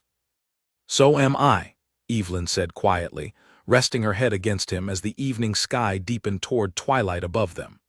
"Though I do think, if we ever tell our own children this story someday, we ought to leave out the part where you refused to tell me your name for nearly an hour." Alexander laughed, the warm, unguarded sound she had come to treasure more than almost anything else in her new life. "I only wanted one honest hour where I was simply a man and not a title. I have never regretted a single decision, more thoroughly rewarded than that one." They stood together quietly as the first stars began appearing overhead. No fireworks tonight, no crowd of curious onlookers, only the comfortable, settled peace of two people who had weathered scandal, family pressure, old expectations, and painful uncertainty, and had chosen, again and again, to hold on to something real rather than something merely convenient. What had begun as a scandalous headline, a stranger's impulsive kiss splashed across every newspaper in the country, had become, quietly and steadily, an enduring love story built not on grand gestures or public declarations alone, but on the countless small, honest choices two people made every single day to keep choosing each other. And on quiet evenings like this one, standing together on the very balcony where their story first began, both Evelyn and Alexander understood, without needing to say it aloud, that they had found something far more valuable than any title or headline could ever capture. They had found each other, entirely honestly and for good. Over the following weeks, what had begun as a carefully managed arrangement slowly, almost without either of them noticing, began to shift into something else. Alexander started finding reasons to see Evelyn outside of the scheduled public appearances Charlotte arranged. Quiet dinners at restaurants with private rooms, walks through the palace gardens in the early morning before anyone else was awake. Phone calls that stretched late into the night about nothing in particular and everything at once. "I want to show you something," Alexander said one evening in early autumn, arriving at her apartment not in his usual formal car, but driving himself in a plain, unremarkable vehicle Evelyn had never seen before. "Somewhere I haven't taken anyone in a very long time." "Should I be worried?" Evelyn asked, only half joking, as she climbed into the passenger seat. "Not even slightly," Alexander said, and something in the easy warmth of his voice reassured her more than his words did. He drove them out of the city, along quiet roads that wound through darkening countryside, until they reached a small, unremarkable diner sitting alone at the edge of a sleepy town, its windows glowing warm yellow against the early evening dark. It was, Evelyn thought, about as far from a palace ballroom as she could imagine. "I used to come here with my father," Alexander explained, parking the car and glancing at her with something almost shy in his expression.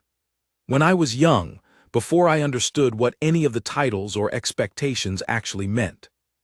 He would bring me here on Sunday evenings, just the two of us, and let me order whatever I wanted from the menu, and for an hour or two I was allowed to simply be a boy having dinner with his father, rather than the future Duke of Ashworth. I haven't been back since he passed. I wanted to bring you." Something in Evelyn's chest tightened at the quiet trust in his words. "Why me?" she asked softly. Alexander was quiet for a moment, staring at the diner's warm windows. "Because you're the only person in my life right now who didn't already know who I was before you decided how you felt about me," he said finally. "Everyone else, my whole life, has known the title first and the person second, if they ever bothered with the person at all. You knew me for 2 minutes on a balcony before any of that mattered. I find I trust that more than I trust almost anything else people tell me these days."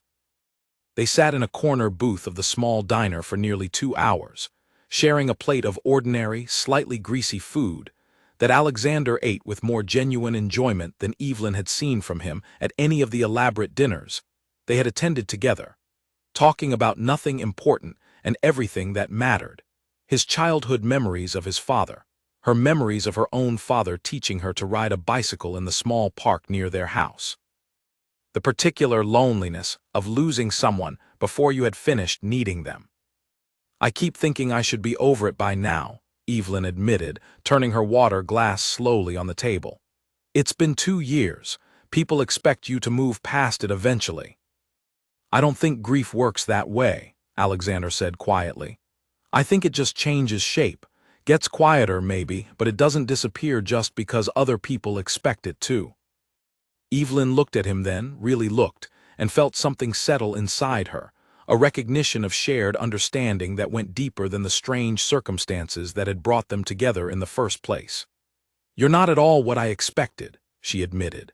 "When I found out who you were that night on the balcony, I imagined someone cold. Someone who kissed strangers because he could, because nobody had ever told him no." "And now?" Alexander asked, watching her carefully. "Now I think you're someone who's been so lonely for so long that a single honest conversation with a stranger felt like the first real thing that had happened to you in months," Evelyn said. "I understand that more than I expected to." Alexander reached across the table then, gently, and covered her hand with his own, and for a long moment neither of them said anything at all, the quiet comfortable rather than tense, full of something neither of them had quite found the courage to name yet, though both of them, Evelyn suspected, were beginning to feel it all the same. Their evenings together grew more frequent after that, though always carefully arranged to avoid unwanted attention, and Evelyn found herself learning small, unexpected details about the man the whole country seemed to think it already understood. She learned he hated the formal portraits that hung throughout his family home, found them stiff and lifeless, and had once, as a teenager, nearly been caught trying to paint over one particularly severe portrait of a distant relative with a more cheerful expression before his father discovered him, and rather than punishing him, had laughed until tears came to his eyes. She learned he was a terrible dancer despite years of formal training, and only good at it when he stopped thinking about the steps entirely and simply moved with whoever he was dancing with. She learned he read poetry late at night when he could not sleep, kept a worn, dog-eared collection of his father's favorite verses on his nightstand, and had never told anyone else about this particular habit. In turn, Alexander learned about her life with a genuine curiosity that surprised her, asking real questions about her work at the catering company, listening intently as she described the small satisfactions of arranging a perfect tray of appetizers, the particular chaos of large events, the friendships she had built with her coworkers over years of long shifts and shared exhaustion. He learned about her father's illness, the 2 difficult years of watching him grow weaker, the particular ache of losing him just as she had finally begun to understand him as more than simply a parent. He learned about her stubborn refusal to accept help she had not asked for, a trait that occasionally frustrated Charlotte Winslow's careful planning, but that Alexander, privately, found he admired more than he expected to. "You could have anything you wanted from this arrangement," he said to her one evening, as they walked together through the quiet palace gardens after most of the household had gone to bed. "Clothes, jewelry, connections that would set you up comfortably for the rest of your life, regardless of what happens between us. And yet you've asked me for almost nothing beyond keeping your job and being honest with you." "I don't want things from you, Alexander," Evelyn said simply. "I never did. If anything ever grows between us, real or genuine, I want it to grow because of who we actually are to each other, not because of what you can give me." Alexander stopped walking, turning to face her fully in the moonlight, something in his expression that she had not quite seen before, open and unguarded in a way that made her breath catch slightly. "I think," he said quietly, "something already has grown between us, something real. I've been trying to tell myself it's simply gratitude or relief that this arrangement has been easier than I feared, but I don't think that's honest anymore, Evelyn. I think I've fallen for you, somewhere in the middle of all this madness, and I don't quite know what to do with that." Evelyn's heart pounded against her ribs, the cool night air suddenly feeling very close around them. "I think I've fallen for you too," she admitted softly. "Somewhere between the diner and the gardens and every conversation in between, I stopped thinking of this as a performance." Alexander reached up, gently brushing a strand of hair back from her face, his touch careful and reverent in a way that felt entirely different from the impulsive kiss that had started everything. "May I kiss you again?" he asked quietly. "Properly this time, not because a crowd is watching or because I need to protect anyone's reputation. Simply because I want to." "Yes," Evelyn whispered, and when he leaned down to kiss her, gentle and unhurried beneath the quiet garden moonlight, it felt nothing like the frantic, fireworks-lit kiss that had upended both their lives weeks earlier. It felt, instead, like the true beginning of something neither of them had planned, but that both of them, in their own quiet, careful ways, had come to want more than either had expected to want anything in a very long time. They did not tell anyone, not right away, choosing instead to hold this new, private honesty close for a while longer. A small, precious thing they were not yet ready to share with a world that had already claimed so much of their story before either of them had a chance to understand it themselves. For a few brief weeks, walking together through gardens and quiet diners and late-night phone calls, Evelyn allowed herself to believe that perhaps this impossible, unplanned arrangement might actually become the real, lasting thing neither of them had known they were looking for. She did not yet know how quickly that fragile happiness was about to be tested, or how much strength it would take for both of them to hold on to it when the past they had each tried to leave behind came looking for them again. The trouble began quietly, the way most serious trouble does, with a single conversation Evelyn was never meant to overhear. She had arrived at the Ashworth estate earlier than expected one afternoon, invited by Charlotte to review the details of an upcoming charity event Alexander's family was hosting, and finding no one in the main entrance hall to greet her, had made her own way toward the study where she usually found Alexander at that hour. The door stood slightly ajar, voices carrying softly from within, and Evelyn had raised her hand to knock before the words reaching her through the gap in the door made her freeze entirely. You cannot possibly be serious about continuing this charade indefinitely.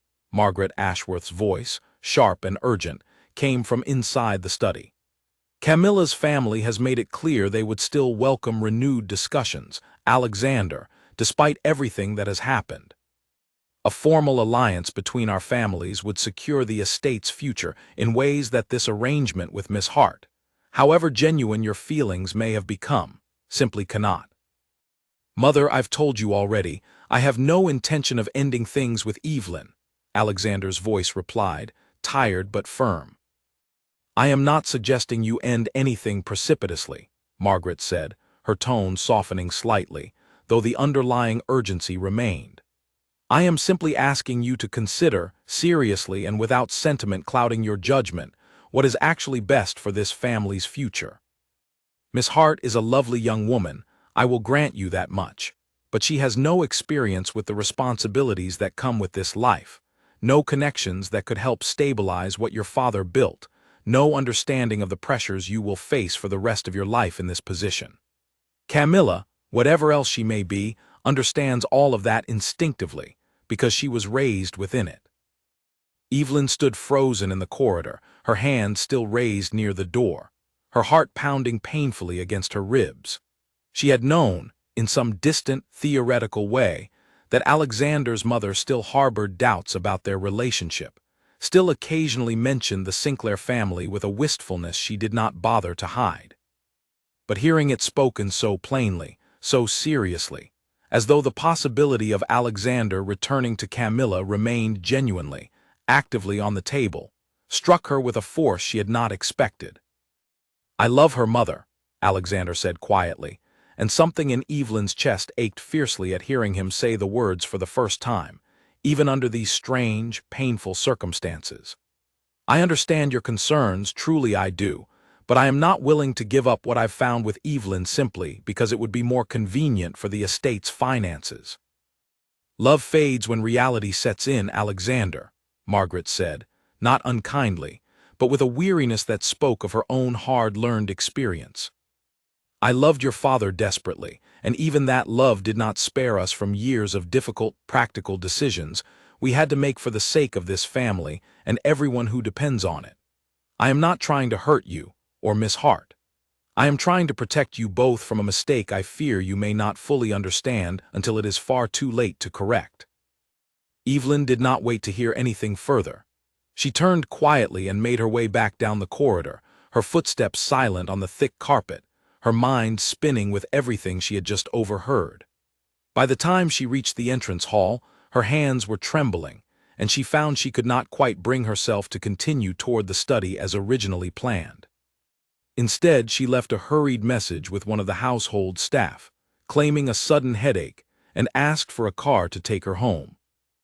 Alexander called that evening, his voice warm and unaware, asking why she had left so suddenly without saying goodbye, and Evelyn found she could not explain the truth to him over the phone, could not put into words the cold, creeping doubt that had settled into her chest since overhearing his mother's words. She told him she simply had not been feeling well, and though something in his tone suggested he sensed there was more to it than that, he did not press her further that night. Over the following days, though, Evelyn found herself pulling back, small and subtle at first, in ways she told herself were reasonable and understandable, but that grew steadily more pronounced the longer the overheard conversation sat unresolved in her mind. She answered his calls a little less quickly. She found excuses, gentle but firm, to postpone their planned evenings together. She told herself she was simply protecting her own heart, preparing herself quietly for an ending she had begun to believe was inevitable, that no matter what Alexander felt for her now, in the quiet, private moments between them, the practical pressures of his position would eventually win out, just as his mother believed they should. It did not help that, only a week later, Camilla Sinclair herself appeared, unannounced and perfectly composed. At a charity luncheon Evelyn had been asked to attend alongside several of Alexander's extended family. Evelyn recognized her immediately from photographs. Charlotte had shown her weeks earlier, tall and elegant, with the kind of effortless confidence that came from a lifetime spent moving through exactly this sort of gathering. Camilla approached her directly during a quiet moment near the refreshment table, her smile polite but sharp around the edges. "Miss Hart," Camilla said, extending a perfectly manicured hand. "I've been so curious to finally meet you properly. You've caused quite a stir in our little world." "I suppose I have," Evelyn said carefully, shaking her hand. "Though I never intended to." "Of course not," Camilla said, her smile not quite reaching her eyes. "These things rarely happen by intention, do they? I do hope you understand, though, this life is more complicated than it appears from the outside. Alexander was raised for responsibilities that most people, however lovely and however well-meaning, simply weren't prepared to understand. I only say this because I care about him, and about what happens to this family, even if things between us didn't work out the way our families once hoped." Evelyn felt the careful, cutting precision of the words land exactly where they were meant to land, striking directly at every quiet doubt she had been nursing since overhearing Margaret Ashworth's warning. "I appreciate your concern," she said, keeping her voice steady with an effort. "But I think Alexander is capable of deciding for himself what he wants and who he wants it with." "Naturally," Camilla said smoothly. "I only hope, for both your sakes, that whatever he decides, it's based on more than the excitement of something new and unexpected, rather than what will actually sustain a lifetime together."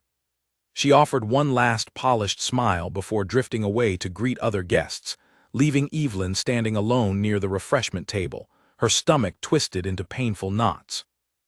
That evening, Alexander arrived at her apartment unannounced, having heard from a cousin about Camilla's appearance at the luncheon, his expression a mixture of concern and frustration. "I heard Camilla spoke with you today," he said as soon as Evelyn opened the door. "I'm sorry, Evelyn, I had no idea she would be there. If I'd known, I would have." "It's fine," Evelyn said quickly, stepping back to let him inside, though her voice carried a brittleness she could not quite hide. "It's clearly not fine," Alexander said, watching her carefully. "You've been distant all week, ever since you left the study early that day. What happened, Evelyn? Please, just tell me." Evelyn hesitated, weighing whether to admit what she had overheard, and finally, unable to keep holding the weight of it alone any longer, told him everything: the conversation with his mother, the careful, painful precision of Camilla's words at the luncheon, the quiet fear that had been growing in her chest ever since. Alexander listened in silence, his jaw tightening as she spoke, and when she finished, he sat down heavily on the edge of her small sofa, running a hand through his hair. "My mother had no right to say those things," he said finally, his voice tight with frustration. "And certainly no right to have that conversation without my knowledge that you might overhear it." "Is she wrong, though?" Evelyn asked quietly, sitting down across from him. "Alexander, I don't know anything about running an estate, or managing family finances, or any of the responsibilities you'll carry for the rest of your life. I grew up worrying about grocery bills, not investment portfolios. What if she's right, and this feeling between us simply isn't enough to survive everything that's actually going to be required of you?" "Do you love me?"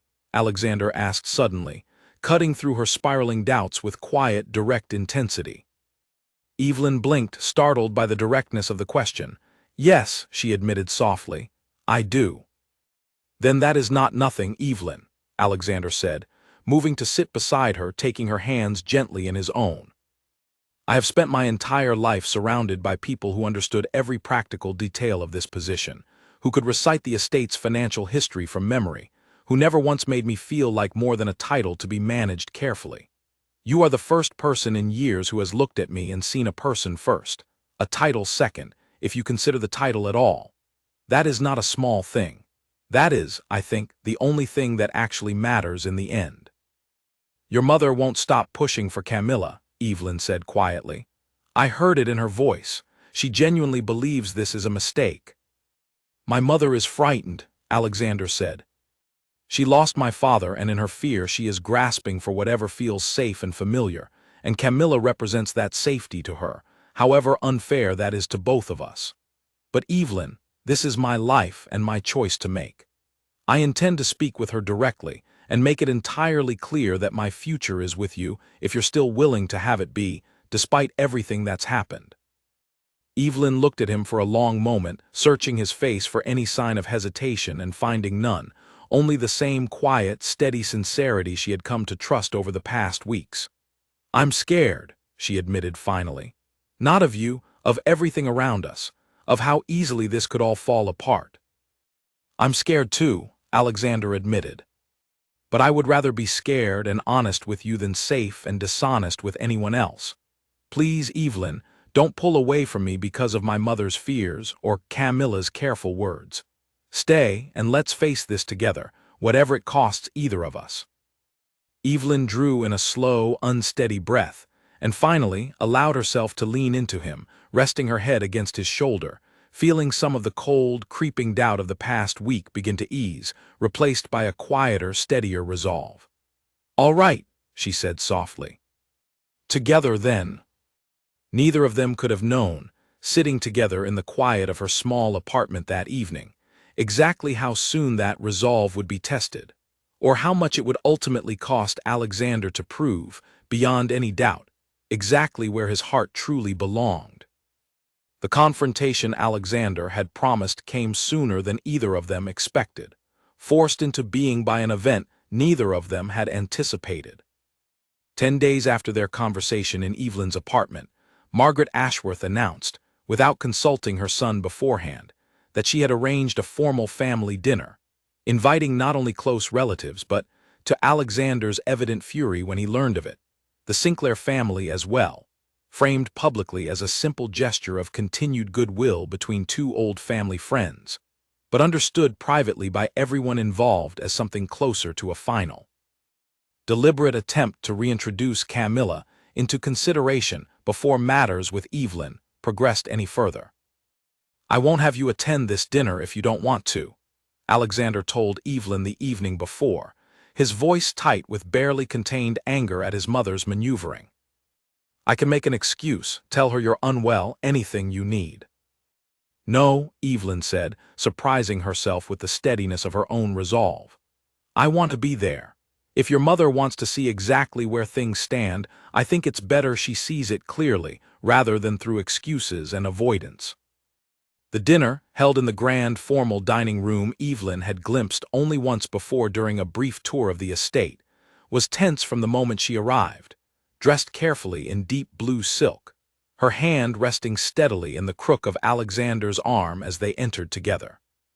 Camilla sat near the head of the table, elegant and composed as always, exchanging polite conversation with Margaret Ashworth, who greeted Evelyn with careful, practiced courtesy that did nothing to disguise the underlying tension in the room.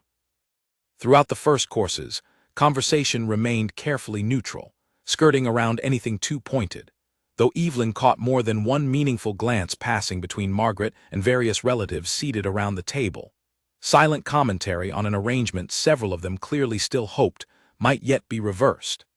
It was not until dessert had been served that Margaret finally addressed the matter directly, her tone light but her words carrying unmistakable weight. "Alexander," she said, setting down her fork with careful precision, "I know this dinner may feel presumptuous to you, but I do think it important, given everything at stake for this family, that we discuss openly the path forward. Camilla's family has been endlessly patient and gracious, despite recent events, and I believe it would serve everyone well to revisit, honestly and without sentiment, what truly serves this family's future." The table fell silent, every eye turning toward Alexander, who set down his own utensils slowly, his jaw tight, though when he spoke, his voice carried a calm, unwavering steadiness that Evelyn had not heard from him before, even during their most difficult conversations. "Mother," he said, his gaze moving deliberately around the table, taking in every relative, every carefully watchful face, before settling finally on Margaret herself. "I understand your fears for this family's future. I understand the weight of what my father built and what he expected me to protect. But I will not build that future on a foundation of dishonesty, marrying a woman I do not love simply because it would be practical or expected." He reached beneath the table then, and Evelyn felt his hand find hers, warm and steady, holding on as though anchoring himself, or perhaps anchoring her, against whatever came next. "I love Evelyn," Alexander continued, his voice carrying clearly through the silent room. "Not because it began with a scandal and not despite it. I love her because in the months since that impulsive, foolish kiss on a balcony, she has shown me more honesty, more genuine kindness, and more real understanding of who I actually am, apart from this title, than anyone else in my life has managed in years, including, I am sorry to say, many of the people sitting at this table tonight. I intend to marry her, Mother. Not as a temporary arrangement to manage a scandal, but because I have chosen her, deliberately and completely, and I would ask that everyone here respect that choice, or at the very least, stop attempting to undermine it." A stunned silence followed his words, broken finally by Camilla herself, who set down her own napkin with quiet, graceful dignity and rose from her seat. "Well," she said, with a faint, rueful smile that carried more genuine warmth than Evelyn had expected from her, "I suppose that settles the matter rather thoroughly.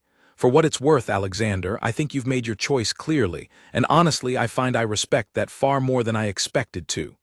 Miss Hart," she added, turning to Evelyn with a small, genuine nod, "I wish you both well, truly." She excused herself from the table shortly after, her parents following with expressions of careful, diplomatic neutrality. And once the door had closed behind them, the room fell into an uncomfortable, uncertain quiet, every remaining relative unsure quite how to proceed after such an unexpectedly direct declaration. Margaret Ashworth sat very still at the head of the table, her expression unreadable, and for a long moment, Evelyn feared the evening might end in cold, unresolved conflict between mother and son.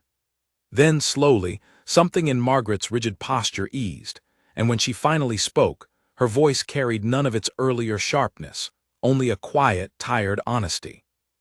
"Your father would have said exactly the same thing to me at your age," she said softly, looking at Alexander with an expression Evelyn had not seen from her before, something closer to grief than anger. "He chose me, too, against the wishes of half his own family, who thought I brought too little to the match, too little connection, too little practical advantage. He told them exactly what you just told this table, and he never once regretted it, not in 30 years together." "Then why fight so hard for Camilla?" Alexander asked quietly. "Because I am frightened," Margaret admitted, her composure finally cracking slightly around the edges. "I lost your father, and in losing him, I feel as though I am the only one left responsible for protecting everything he built, and fear makes people cling to whatever feels safest and most familiar, even when it isn't actually the right choice." She turned then, her sharp gaze settling on Evelyn with something that was, for the first time, entirely without calculation. "I owe you an apology, Miss Hart. I have spent months treating you as an obstacle to manage, rather than as the person my son has clearly, genuinely chosen. That was unfair of me, and I am sorry for it."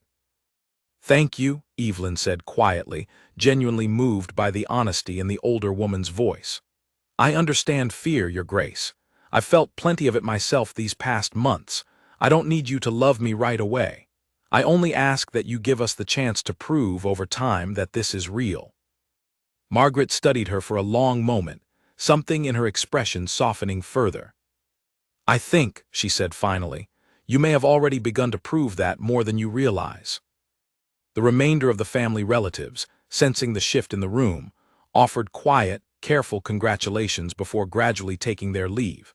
And by the time Evelyn and Alexander finally stepped outside into the cool evening air, the estate grounds quiet and dark around them, Evelyn felt as though something enormous had finally settled into place, a weight she had not fully realized she was carrying until it lifted.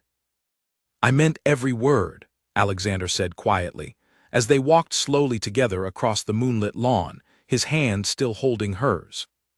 "I should have said it publicly weeks ago, rather than letting doubt and fear creep in for either of us." "You said it exactly when it mattered most," Evelyn said.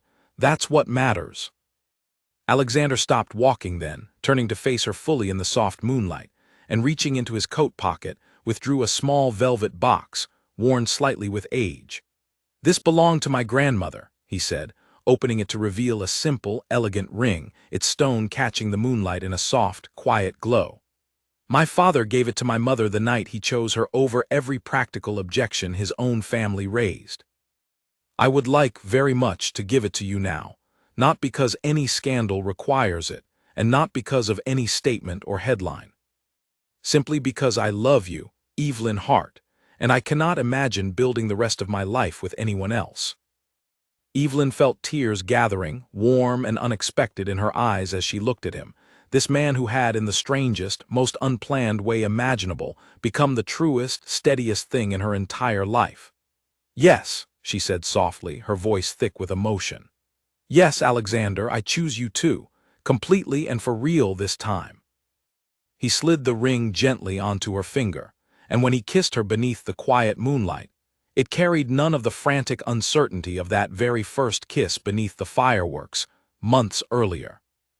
It carried instead a quiet, steady certainty, the particular, hard-won piece of two people who had faced doubt, scandal, family pressure, and their own private fears, and had chosen, deliberately and completely, to build something real and lasting between them, regardless of the cost. The wedding, when it finally came, 6 months after that quiet, moonlit proposal on the estate lawn, was nothing like the grand, overwhelming spectacle that had first brought Evelyn and Alexander together. There were no fireworks, no crush of unfamiliar guests, no photographers waiting to capture an unplanned, scandalous moment. Instead, at Evelyn's request, and to Alexander's genuine relief, the ceremony took place in a small stone chapel near the edge of the estate, the same chapel Margaret had told her quietly one afternoon, where 3 generations of Ashworth brides had been married before her, though none, perhaps, quite so unconventionally as this one. The guest list was small and carefully chosen, close family and true friends rather than society obligations, Rosalind standing beside Evelyn as her maid of honor, practically glowing with pride throughout the entire ceremony, and Myra, whose own wedding had unknowingly set this entire story into motion, seated near the front with tears streaming freely down her face. Margaret Ashworth sat in the front row as well, her earlier coldness long since replaced by a genuine, if still occasionally sharp, affection for the young woman her son had chosen, an affection that had deepened steadily over the preceding months as Evelyn continued to prove, through countless small, honest moments, exactly the kind of steady partner Alexander had always needed. Evelyn wore a simple gown, elegant but understated, nothing like the borrowed dress she had worn to Myra's wedding all those months earlier, though she found herself thinking of that night often as she prepared for her own ceremony, remembering the balcony, the fireworks, the impulsive stranger who had turned her whole life upside down without either of them intending it. "Nervous?"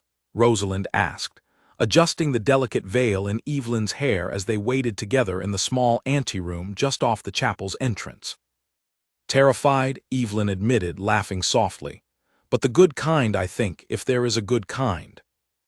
"There is," Rosalind said, squeezing her sister's hand gently.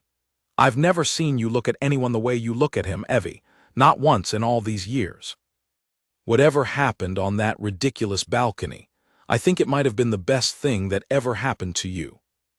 When the doors finally opened, and Evelyn walked slowly down the short aisle toward the altar, sunlight streaming warm and golden through the chapel's old stone windows, she found Alexander waiting for her exactly where she had known he would be, his expression carrying none of the careful, guarded composure she remembered from their very first meeting, only open, unguarded joy, his gray eyes bright with tears he did not bother trying to hide.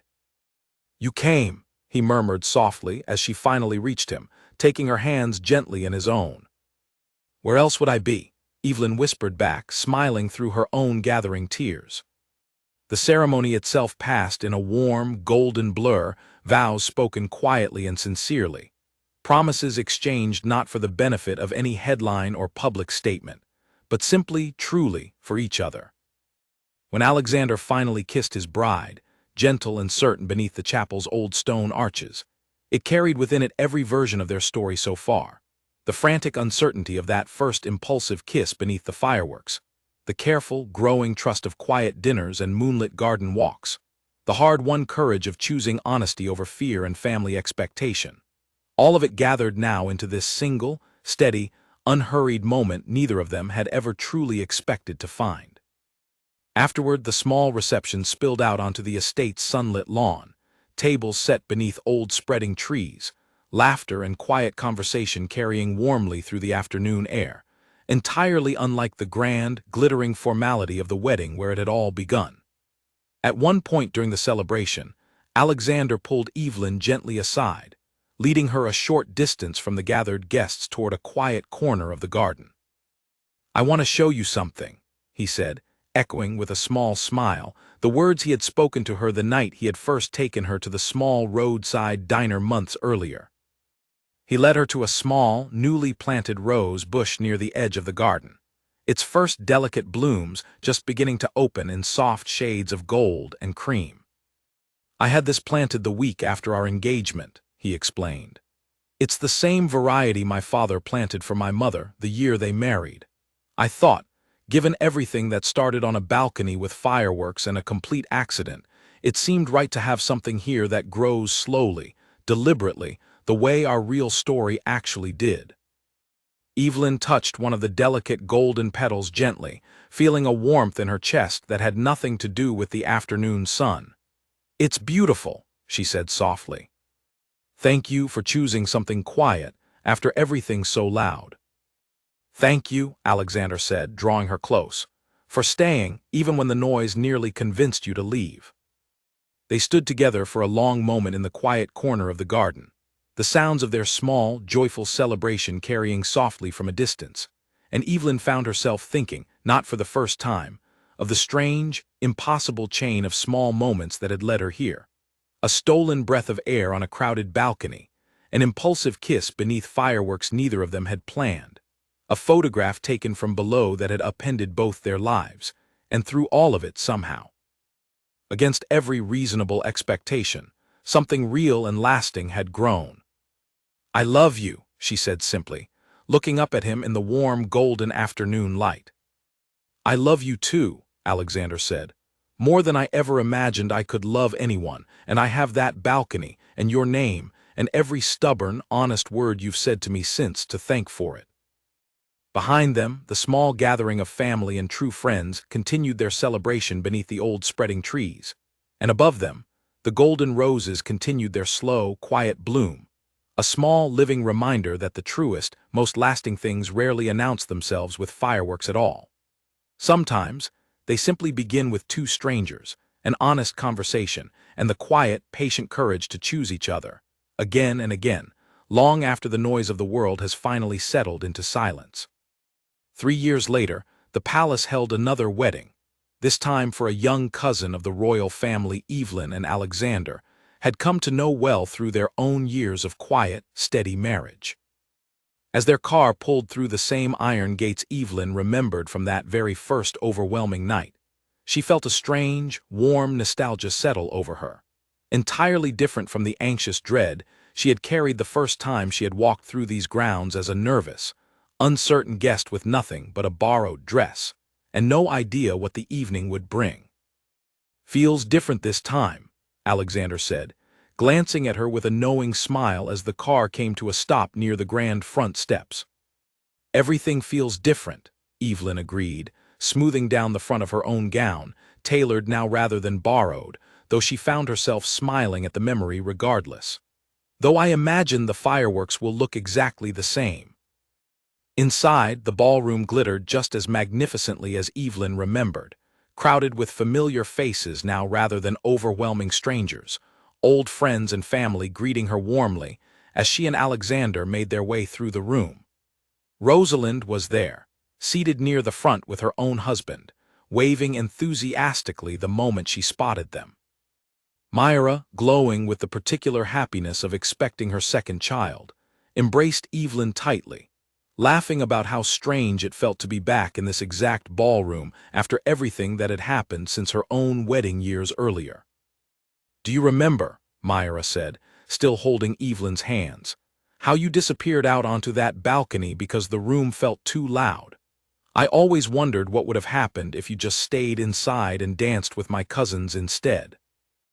I think about that sometimes too, Evelyn admitted, glancing across the room to where Alexander stood in quiet conversation with an old family friend. His expression warm and easy in a way it rarely had been during that very first wedding, 3 years, and what felt like an entire lifetime ago. I'm awfully glad I didn't. As the evening wore on, and the young couple at the center of the celebration took to the floor for their first dance, Alexander found his way back to Evelyn's side, slipping his hand gently into hers. "Walk with me," he asked quietly, nodding toward the tall glass doors leading out to the same stone balcony where their entire story had begun.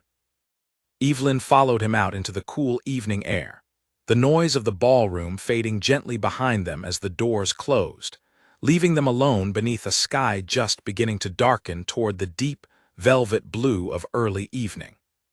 The garden below smelled faintly of jasmine, exactly as she remembered, and for a moment, standing there beside him at the same stone railing, Evelyn felt the strange, dizzying sensation of two moments in time overlapping.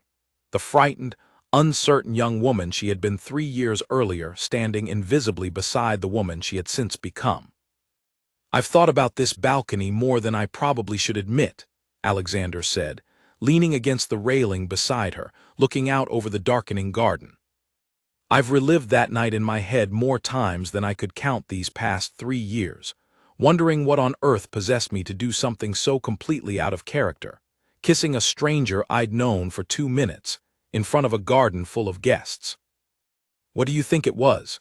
Evelyn asked, leaning into his side, his arm coming naturally around her shoulders.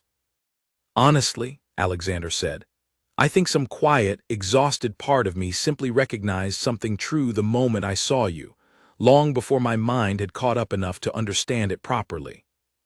I'd spent months grieving my father in near total isolation, surrounded by people who only ever saw the title, and then suddenly there you were, someone who had no idea who I was, who looked at me like an ordinary, tired stranger rather than a duke who needed managing. I think some part of me simply couldn't let that feeling go, even though it meant doing something entirely reckless and completely unlike myself." "I'm glad you did," Evelyn said softly. "Even though it turned my whole life upside down overnight, and made me the subject of gossip columns for months, and forced me to sit through the single most terrifying dinner of my life with your mother and Camilla both watching to see how I'd handle it." Alexander laughed softly, pressing a gentle kiss to the top of her head. "You handled all of it far better than I deserved," he said. "Better than I think I would have handled it myself, honestly, if our positions had somehow been reversed." They stood together in comfortable silence for a while, watching as the last soft light faded from the sky above the garden, the first stars beginning to appear faintly overhead. Inside, the muffled sound of music and laughter continued, the celebration carrying on without them for these few quiet minutes, and Evelyn found herself thinking, not for the first time, of how strange and unlikely their entire story truly was, and how grateful she remained, even now, for every difficult, uncertain step that had brought them here. "Do you ever wonder," she asked quietly, "what would have happened if that photographer hadn't been standing exactly where he was standing that night? If no one had ever seen us, and we'd simply gone our separate ways without either of us even learning the other's full name?" Alexander considered the question seriously for a long moment before answering. "I like to think I would have found some way to track you down regardless," he said finally. "Though I'll admit, the entire process would likely have been a great deal less complicated and a great deal less public, without half the country weighing in on whether you were good enough to marry a duke." "For the record," Evelyn said, laughing, "I still think about some of those early comment sections sometimes. There was a particularly memorable one debating whether I knew which fork to use at a formal dinner." "And did you?" Alexander asked, grinning. "Not even slightly," Evelyn admitted. "Rosalind had to text me a diagram before that first family dinner with your mother." Alexander laughed, warm and genuine, the sound carrying softly out over the quiet garden below.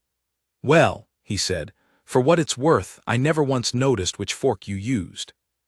I was rather too distracted by everything else about you to pay attention to cutlery."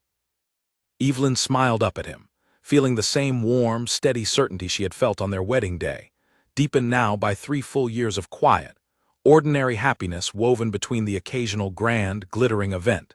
3 years of shared mornings and small arguments about nothing important and long, easy conversations that stretched late into countless nights.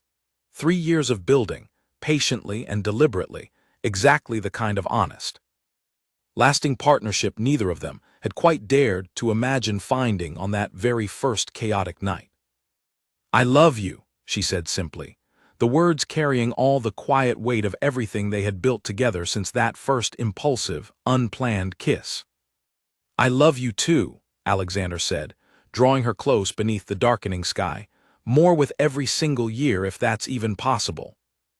From somewhere inside the ballroom, the first notes of another slow, sweeping song began to drift out through the tall glass doors, and Alexander, with a small, familiar smile, extended his hand toward her. "Dance with me?" he asked. "Properly this time, no fireworks required." "Always," Evelyn said, taking his hand, and together they stepped back inside, leaving the quiet balcony behind them, though neither of them, she suspected, would ever entirely leave that first strange, unplanned moment behind, not really, not when it had, against every reasonable expectation, become the very beginning of everything good that had followed. Their story, unlikely as it had once seemed, had never truly been about a scandal, or a headline, or a stranger's impulsive kiss beneath a burst of fireworks. It had always, from that very first quiet conversation on a crowded balcony, been about two tired, grieving people who had recognized something honest and real in each other before either of them had time to build up their usual careful guards, and who had chosen, deliberately and repeatedly, through scandal and family pressure and their own private fears, to hold on to that honesty rather than let it go. And in the years that followed, as their quiet, steady love continued to grow far beyond the noise and speculation that had once surrounded it, that simple, stubborn choice remained, in the end, the truest and most lasting part of their entire story.